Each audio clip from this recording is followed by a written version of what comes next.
So I wanted to talk about shame today. Something that I feel we need to confront as we are learning about our blockages. It comes up, and it's not something we always recognize as shame. It presents itself in blockages usually. hmm And so I've been lately just kind of calling them out to myself. And do you think that as you like go through that, you're discovering like something that you didn't know was shame, you know, Mm-hmm. growing up? A few things from growing up. I haven't gone that deep actually in my own personal shame healing. I've kind of just touched the surface because this is only very recently that we started to, start to personally develop and see things. So I'm still uncovering a lot of layers of what shame means, like how it's manifested in my body over the years, maybe from hmm childhood, maybe from my mother passed down, from generations passed down. I don't know what is like really holding me, but certain ones that I've been seeing presented them to, like certain ones that have presented themselves to me are well, shame. So I have like some that are just kind of in the forefront. So like I know what they are, and like I almost want to address them publicly because it's like I want to release them. Like that's it. Yeah. Like I don't want to hold them anymore as my own. Well, that's part of the process, I guess, is just like facing it. I felt that when you had that big breakthrough when Me Too was happening, and you finally Yeah. expressed out, like you would tell me in private, and you would always start crying and get very like emotional, and I felt like you didn't really get through it, but by sharing it on Facebook, like a Mm-hmm. long post, a big story about what happened to you with your sexual abuse and that trauma, that you felt like finally you had support, right? Like Mm-hmm. you could share that Mm. shame, or you didn't recognize it as shame, even, I guess, eh? Yeah, it was such a pivotal moment.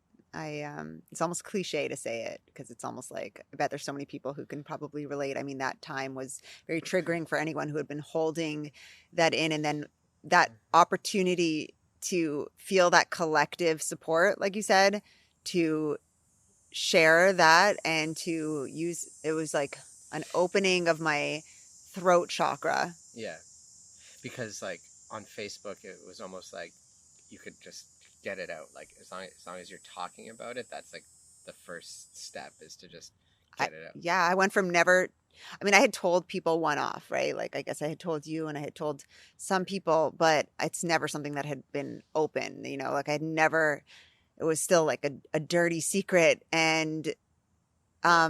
I think what that showed me was that when someone else does it, it gives others permission to do it. And to me, that was like a really big step in my healer position because I knew what it took to heal others was to heal myself. Yeah. And I knew what it took to give people the confidence to share their story was for me to do it myself. Yeah. Yeah. No, we're learning that that's like the most important part. And I think it was also cathartic for that release because up until that point, you sharing your story with family or friends, they weren't really um, like holding space for you. They would get defensive, Yeah. they would Yeah. gaslight, they would, to no fault of their own, they're No. just repeating the same patterns that Yeah. they were taught, right? But like Exactly. it wasn't until like people were like showing you love and support Yeah. for sharing it, right? Yeah. That's exactly it. It had never been appropriately responded to before. And In real life, in like real life, yeah. IRL. And I didn't know what it felt like to feel comfort from that, because that was a huge step in my healing. Definitely. That was like an opening of like my throat chakra. It was the first time I felt that release, like the catharsis for just sharing something and it becoming something that no longer I have to hold inside. It was like, this is, oh, like other people can relate with this. Like I'm not alone. That's a huge thing. And Yeah, yeah, and it definitely tip wired, like it was like a tipped over. tripwire. Yeah, Yeah, trip wired my healing, deeper healing journey was that. And then also how like you were raised thinking you had like learning disabilities, and I think we carried like shame in that. Like you were open about it, like you would talk about, but you wouldn't go into it like a new job situation or a new thing like being proud of that, like celebrating that you No. had ADD and like Well, it was such a label given to me that it almost became, it was like every school I ever went to, even through like college, it was like in my files. And then in your somehow even papers. early job, like, They figured they knew. like it was something that would get exposed. And in a way it was good because people were easier on me sometimes. They were like, okay, you have a learning disability, so we're not going to put the same, but it also kept me in that limitation and in that like identity. Yeah, because it's a label, and Yeah, I think you overcoming it and like addressing it and talking about it, it empowers other people the I same hope way. so. Yeah. That's my intention. That Yeah. is my Yeah. And then what purpose. are other like sources of shame like that you Yeah, feel there's a few nowadays? coming up. So actually joining network marketing was one of the biggest healers for, just holding up the mirror to where you need to work on or where you need to Yeah. heal. And so a lot comes up with network marketing in itself has shame, like like there's Yeah. already a stigma, right? So people come into it like me, if you're like me and you believed the stigmas and felt even like, okay, like I had told myself before ever joining network marketing, because I didn't join network marketing, I actually, something changed my life. The products that, healed me, I had to partner with because it was so, I was passionate about sharing it, but I Yeah. wasn't out looking for that. But I know that the industry to me had such a negative connotation.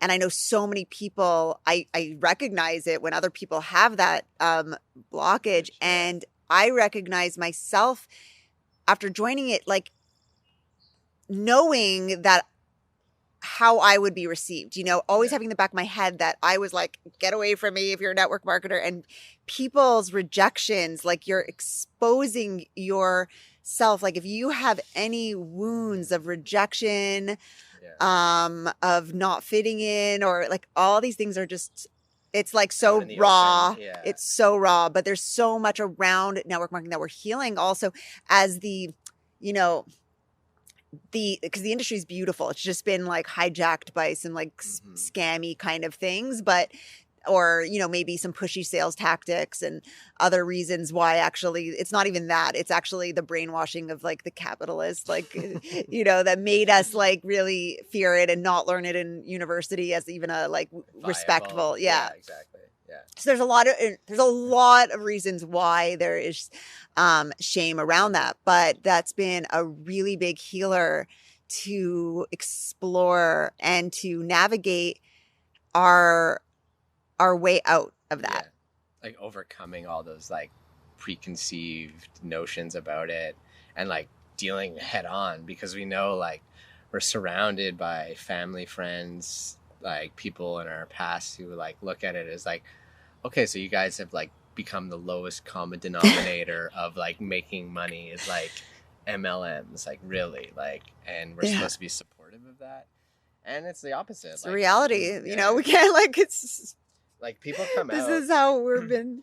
like it's weird because like there's some people who target us or just like will publicly try to smear us, right, because we're doing it, and say we're disingenuous, like they would never buy anything from us because we're sales people now, and like Yeah. I mean, it's not the majority of the population. Luckily, but we are seeing it with people close to us, which yeah, is exactly, yeah. the hardest one to deal with. And it's always under the guise of like they're trying to help us, they're like, watch out, like, Well, what people don't know, they're scared of.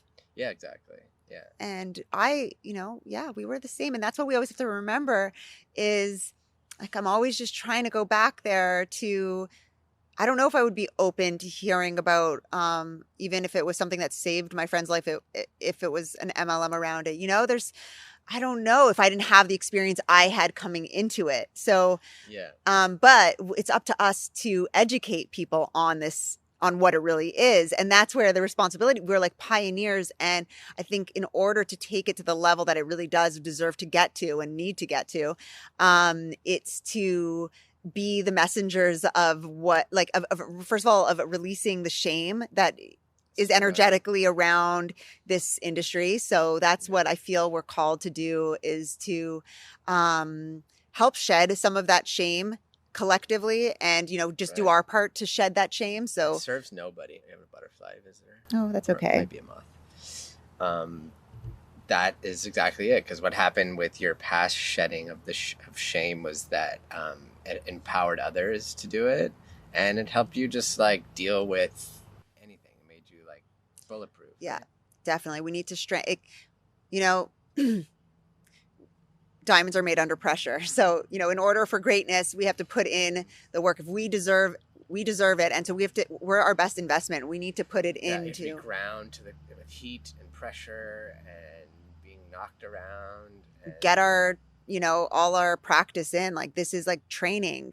yeah. And it's mindset training. It's like personal. And I think Yeah, a lot of it too, like someone would be like, okay, you're putting yourself through all this discomfort and adversity by joining an MLM. Um, is it for the greater good? You know what I mean? And I think like you shouldn't be ashamed of absolutely. anything you do. Like if you have to make money, there's nothing to be ashamed. If you have to clean bathrooms, or if you like, as long as no one's getting hurt or Exactly. no That's what one's I say. being If no like, one's getting hurt, hey, whatever yeah. And you I think have that's to where do. the shame initially comes from in MLM, is that people like put their life savings in, they're promised all sorts of things, and trips and fancy cars and stuff like that, and quick money, and it doesn't work like that. Let me clear this guy out of here. Okay. You always get so many, they just like love you. Special guest appearance by Ma. um so like, yeah, all that stuff is built into it. And shame, as we know, is like on the scale of emotions Hmm. and feelings, like going from like the worst, like damaging toxic ones, it's at the bottom, right? Yeah, shame is the lowest vibration. Exactly. Yeah. And it's why that's, yeah, we need to turn that around and turn it into empowerment. And, it's just about, I don't mind. It's okay. Yeah, okay, you don't mind.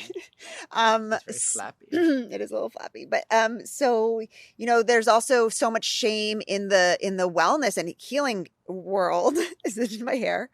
Okay. Nice idea. And oh yeah, there you go. Butterfly kisses. And so there's so much shame, and we're here to break the mold. We don't want to whatever we're doing, we're called to be in the wellness space, even though we're not perfect. We're just called to be ourselves here, and to Yeah. show others that they can, achieve certain things that we've achieved, that we can help wherever we can. And I think it's just so important to recognize shame when you feel it. Yeah. And How would you help people practically to, if they feel like there's something they're ashamed of and they've never expressed it to anyone, certainly not in public? Like, what tools do you have to offer to get them through that? reaching out for support. So to people who are rooting for you, definitely to make sure you have a supportive, make sure if you don't have a supportive community, make sure you have one, because when you have power backing you up, you have some people in your ring, you can take on more, right? Yeah. So join a Facebook group in your niche or in your, mission, join a community, join with Purium if health and wellness is your thing. And, that to me has been the biggest step, is finding your community, sharing your story many times, Yeah. because the Share it. more you share it, the less it is attached. Like I used to cry every time I shared my story, and now it's detached from me, and that means I've healed. So my biggest advice is to, be inspired by other people sharing and know that you can too. Follow people who push you a little bit and who are doing and saying things that you want to be saying, because it's going to give you that support to um to be you and to, just be shamelessly you. That's all I could say. You're going to find your people.